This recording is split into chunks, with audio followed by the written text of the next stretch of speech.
ആകാശവാണി. നമസ്കാരം. വാർത്തകൾ വായിക്കുന്നത് തുളസീദാസ് പരമേശ്വരൻ.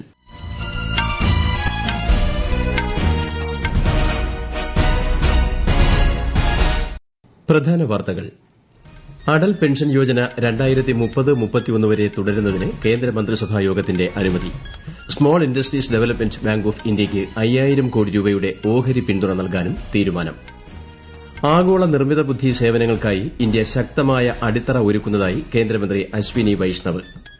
അരാവല്ലിയിലെ ഖനനവും അനുബന്ധ പ്രശ്നങ്ങളും സംബന്ധിച്ച് സമഗ്ര പരിശോധന നടത്തുന്നതിന് വിദഗ്ധ സമിതി രൂപീകരിക്കുമെന്ന് സുപ്രീംകോടതി. പ്രധാനമന്ത്രി നരേന്ദ്രമോദി നാളെ തിരുവനന്തപുരത്തെത്തും. നഗരത്തിൽ സുരക്ഷ ശക്തം. ഗവർണറുടെ നയപ്രഖ്യാപനത്തിന്മേലുള്ള നന്ദിപ്രമേയ ചർച്ചയ്ക്ക് നിയമസഭയിൽ ഇന്ന് തുടക്കം. സന്തോഷ് ട്രോഫി ഫുട്ബോൾ ചാമ്പ്യൻഷിപ്പിൽ കേരളം ഇന്ന് പഞ്ചാബിനെ നേരിടും. വാർത്തകൾ വിശദമായി. അടൽ പെൻഷൻ യോജന 2030-31 സാമ്പത്തിക വർഷം വരെ തുടരുന്നതിന് കേന്ദ്രമന്ത്രിസഭാ യോഗത്തിന്റെ അനുമതി. പദ്ധതിയുമായി ബന്ധപ്പെട്ട പ്രവർത്തനങ്ങളുടെ ധനസഹായം ദീർഘിപ്പിക്കുവാനും പ്രധാനമന്ത്രി നരേന്ദ്രമോദിയുടെ അധ്യക്ഷതയിൽ ചേർന്ന മന്ത്രിസഭാ യോഗം തീരുമാനിച്ചു.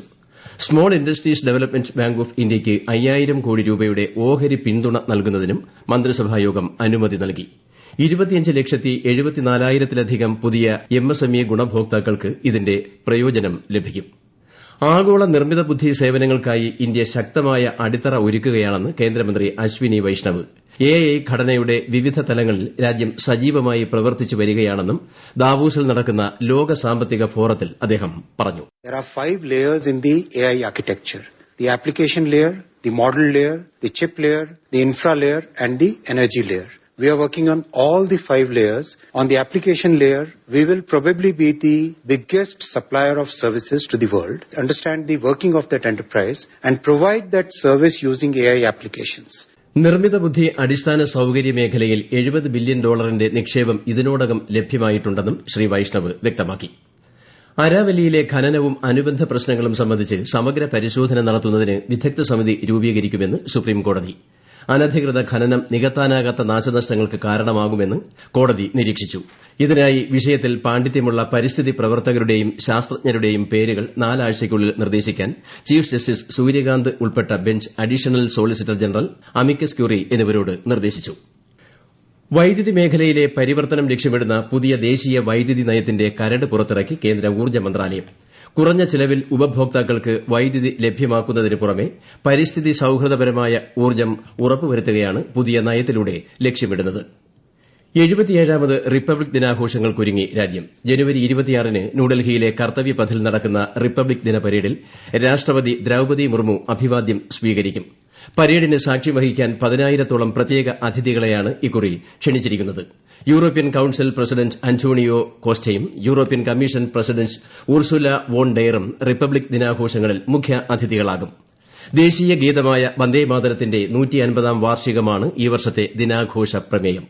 റിപ്പബ്ലിക് ദിന പരേഡിന്റെ ഫുൾ ഡ്രസ് റിഹേഴ്സൽ നാളെ നടക്കും. ന്യൂഡൽഹിയിലെ വിജയ് ചൌക്കിൽ ബീറ്റിംഗ് റിട്രീറ്റ് നടക്കുന്നതിനാൽ രാജ്യതലസ്ഥാനത്ത് വിവിധ ഇടങ്ങളിൽ ഗതാഗത നിയന്ത്രണം ഏർപ്പെടുത്തി. വിജയ് ചൌക്കിൽ വൈകുന്നേരം 4 മുതൽ 6:30 വരെ പൊതുജനങ്ങൾക്ക് പ്രവേശനം ഉണ്ടായിരിക്കില്ല. റെയ്സിന റോഡിലും ഗതാഗത നിയന്ത്രണം ഏർപ്പെടുത്തിയിട്ടുണ്ട്. പ്രധാനമന്ത്രി നരേന്ദ്രമോദി ഒരു ദിവസത്തെ സന്ദർശനത്തിനായി നാളെ തിരുവനന്തപുരത്ത് എത്തും. പുത്തരിക്കണ്ടം മൈതാനിയിൽ 2 വ്യത്യസ്ത പരിപാടികളിൽ അദ്ദേഹം പങ്കെടുക്കും. കേരളത്തിന് അനുവദിച്ച പുതിയ 4 ട്രെയിനുകളുടെ ഉദ്ഘാടനം പ്രധാനമന്ത്രി നിർവഹിക്കും. ബിജെപി സംഘടിപ്പിക്കുന്ന പരിപാടിയിൽ തുടർന്ന് പങ്കെടുക്കുന്ന അദ്ദേഹം തിരുവനന്തപുരത്തിനായുള്ള നഗരവികസന രേഖയുടെ പ്രഖ്യാപനം ചടങ്ങിൽ നടത്തും. തിരുവനന്തപുരം ബയോ 360 ലൈഫ് സയൻസസ് പാർക്കിലെ CSIR NIIST innovation technology and entrepreneurship ഹബിന്റെ ശിലാസ്ഥാപനവും പ്രധാനമന്ത്രി നിർവഹിക്കും. ശ്രീ മോദിയുടെ സന്ദർശനത്തിന്റെ പശ്ചാത്തലത്തിൽ വൻ സുരക്ഷാ സന്നാഹങ്ങളാണ് തിരുവനന്തപുരം നഗരത്തിൽ ഏർപ്പെടുത്തിയിട്ടുള്ളത്. കേരള നിയമസഭയുടെ ബജറ്റ് സമ്മേളനത്തിന്റെ 3ാം ദിവസമായ ഇന്ന് ഗവർണറുടെ നയപ്രഖ്യാപന പ്രസംഗത്തിന്മേലുള്ള നന്ദിപ്രമേയ ചർച്ച ആരംഭിക്കും. പ്രമോദ് നാരായൺ കമ്മിറ്റിയുടെ 19ാമത് റിപ്പോർട്ട് ഇന്ന് സഭയിൽ സമർപ്പിക്കും. ദേശീയ ഗ്രാമീണ തൊഴിലുറപ്പ് പദ്ധതി പേരുമാറ്റം, എറണാകുളം നഗരത്തിലെയും സമീപ പ്രദേശങ്ങളിലെയും കുടിവെള്ള പ്രശ്നം എന്നിവ സംബന്ധിച്ച ശ്രദ്ധ ക്ഷണിക്കലും ഇന്ന് ഉണ്ടാകും. വയനാട് ജില്ലയിലെ മേപ്പാടി ഉരുൾപൊട്ടൽ ദുരന്തബാധിത പ്രദേശത്തെ കുടുംബശ്രീ അംഗങ്ങൾക്കുള്ള പ്രത്യേക വായ്പാ പദ്ധതിക്കും വയനാട് കോഴിക്കോട് ജില്ലകളിലെ ദുരന്തബാധിതർക്കായുള്ള ഉജ്ജീവന പദ്ധതിക്കും സംസ്ഥാന മന്ത്രിസഭായോഗം അംഗീകാരം നൽകി. വനം വന്യജീവി വകുപ്പിൽ 6 പുതിയ ഫോറസ്റ്റ് സ്റ്റേഷനുകൾ രൂപീകരിക്കുവാനും ഇന്നലെ ചേർന്ന മന്ത്രിസഭായോഗം തീരുമാനിച്ചു. ഈ വാർത്തകൾ ആകാശവാണിയിൽ നിന്ന്.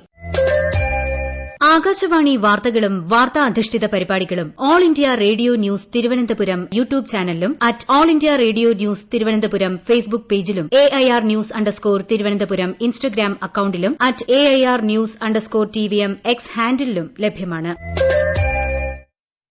കോട്ടയം, എറണാകുളം ജില്ലകളിലേക്കും കേന്ദ്രഭരണ പ്രദേശമായ ലക്ഷദ്വീപിലേക്കും ആകാശവാണി പാർട്ട് ടൈം കറസ്പോണ്ടന്റിനെ കരാർ അടിസ്ഥാനത്തിൽ നിയമിക്കുന്നതിന് അപേക്ഷ ക്ഷണിച്ചു. അപേക്ഷകർ ജില്ലാ ആസ്ഥാനത്ത് നിന്നും 10 കിലോമീറ്റർ ചുറ്റളവിൽ സ്ഥിരതാമസക്കാരായിരിക്കണം. കൂടുതൽ വിവരങ്ങൾക്ക് www.newsonair.gov.in, prasarbharati.gov.in/pbvacancies എന്നിവ സന്ദർശിക്കുക. അപേക്ഷകൾ സ്വീകരിക്കുന്ന അവസാന തീയതി ഈ മാസം 31. കേരളത്തിൽ സംസ്ഥാന സർക്കാർ ജീവനക്കാർക്കും പെൻഷൻകാർക്കും വേണ്ടിയുള്ള മെഡിസെപ് ആരോഗ്യ ഇൻഷുറൻസ് പദ്ധതിയുടെ 2ാം ഘട്ടത്തിന് ഫെബ്രുവരി 1 മുതൽ തുടക്കമാകും. കൂടുതൽ വിവരങ്ങളുമായി ആകാശവാണി ലേഖകൻ സ്മിതി M. പള്ളുരുത്തി.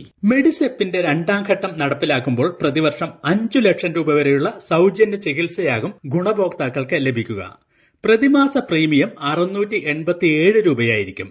ഓരോ ആശുപത്രിയിലും ലഭ്യമായിട്ടുള്ള എല്ലാ വിഭാഗങ്ങളെയും എംപാനൽ ചെയ്യാനുള്ള വ്യവസ്ഥയും പുതിയ കരാറിൽ ഉണ്ടാകും. നിലവിൽ സർക്കാർ ആശുപത്രികളിൽ മാത്രമായി പരിമിതപ്പെടുത്തിയിട്ടുള്ള മുട്ടുമാറ്റിവെക്കൽ, ഇടുപ്പെല്ല് മാറ്റിവെക്കൽ എന്നിവയ്ക്കുള്ള ആനുകൂല്യം ഇനി മുതൽ സ്വകാര്യ ആശുപത്രികളിലും ലഭ്യമാക്കും.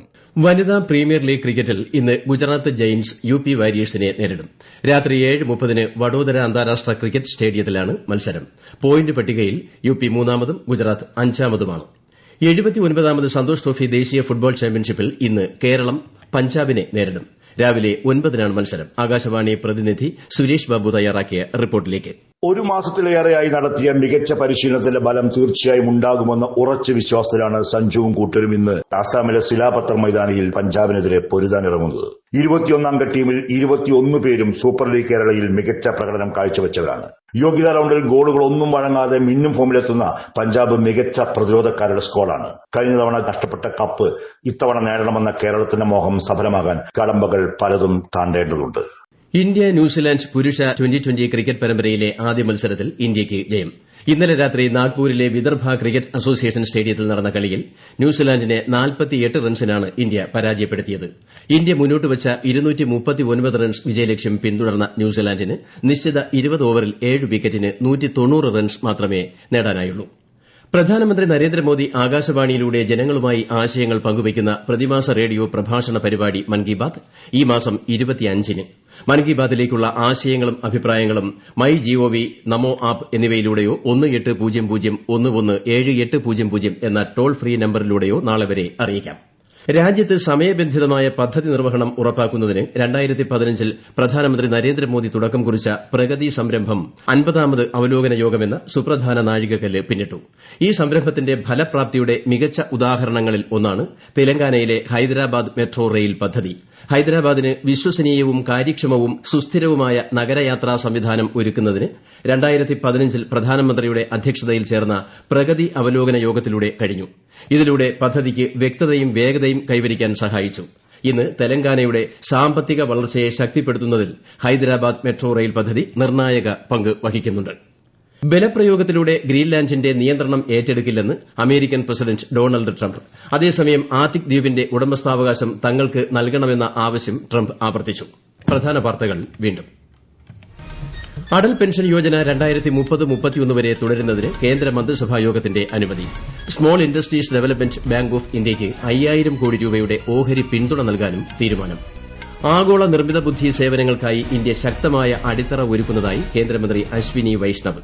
അരാവല്ലിയിലെ ഖനനവും അനുബന്ധ പ്രശ്നങ്ങളും സംബന്ധിച്ച് സമഗ്ര പരിശോധന നടത്തുന്നതിന് വിദഗ്ധ സമിതി രൂപീകരിക്കുമെന്ന് സുപ്രീംകോടതി. പ്രധാനമന്ത്രി നരേന്ദ്രമോദി നാളെ തിരുവനന്തപുരത്ത് എത്തും. നഗരത്തിൽ സുരക്ഷ ശക്തം. ഗവർണറുടെ നയപ്രഖ്യാപനത്തിന്മേലുള്ള നന്ദിപ്രമേയ ചർച്ചയ്ക്ക് നിയമസഭയിൽ ഇന്ന് തുടക്കം. സന്തോഷ് ട്രോഫി ഫുട്ബോൾ ചാമ്പ്യൻഷിപ്പിൽ കേരളം ഇന്ന് പഞ്ചാബിനെ നേരിടും. വാർത്തകൾ കഴിഞ്ഞു. അടുത്ത വാർത്താ പ്രക്ഷേപണം 11 മണിക്ക്.